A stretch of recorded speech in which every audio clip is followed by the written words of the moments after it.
Hi, this is Linda Shea with Drilling Contractor. I'm at the 2022 IADC International Deepwater Drilling and Human Performance Conference in Rio de Janeiro. And I have with me today Mardonildo Filho with Ventura, who is serving as chairman of the IADC Brazil chapter. Mardonildo, thank you for being here. Thanks for having me. So I know that the Brazil chapter is one of the most active here at IADC. Can you tell us about what some of the activities have been with the chapter the past year? We've done quite a lot. There are a lot of social events that we prepare for our industry. We have a lot of meetings with several different players here in Brazil and several other entities involved in the exploration activity, oil and gas exploration. And I can mention about our visit at OTC in Houston, where we met some of the important agencies, even from Brazil, that were present. I can also mention the Rio Oil and Gas that we had this year that brought together almost 50,000 people. And IADC Brazil chapter was present and was interacting with a lot of members and participants of the fair.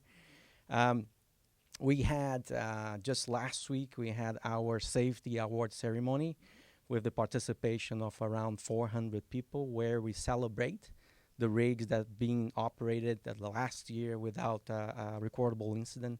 So altogether, it has been a fantastic year so far. Yeah, sounds like there's a lot going on. So I understand that one of the biggest challenges here in Brazil is the environmental licensing process. Can you tell us what the chapter might be doing to advocate for our industry around that issue? Yeah, the environmental license is indeed a challenge that we face in Brazil. The rigs involved in the operation, they need to meet certain criteria, and the operator off the block needs to present, all the documentation to the governmental authorities. So the IADC has been talking to exactly the agency, the governmental agency, to see what can be done previously, how can we better prepare ourselves to reduce the overall time to take to receive the permit. So it's all about preparation. Sometimes we work together with our own customers and clients to understand some of the requirements to be prepared and reduce the overall time. So looking at the overall drilling market here in Brazil, what do you see as the opportunities and challenges for 2023? There are a lot of opportunities for next year. We are looking at some very good tender prospects from different players. Petrobras announced last week the 5-year strategic plan with 15% increase in the overall capex investment. Certainly good news. They're going to dedicate 10% of the $78 billion that they're going to invest in Brazil to new frontiers, so new exploration. About half will be in the equatorial margin. So hopefully next year we're going to receive some very good news about this new frontier and the big reservoir that our neighbors already announced, and hopefully we're going to have the same structure here in Brazil. So going back to the chapter more specifically, what are your plans for next year? Next year we have a busy agenda.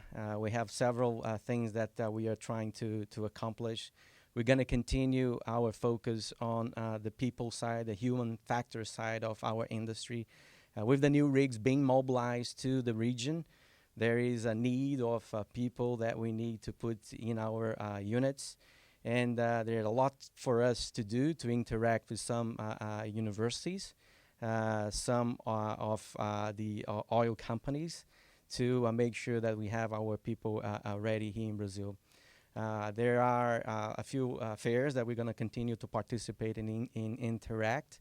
And there is also the technological innovations around ESG that we've been heavily involved, especially with Petrobras, about reducing emissions.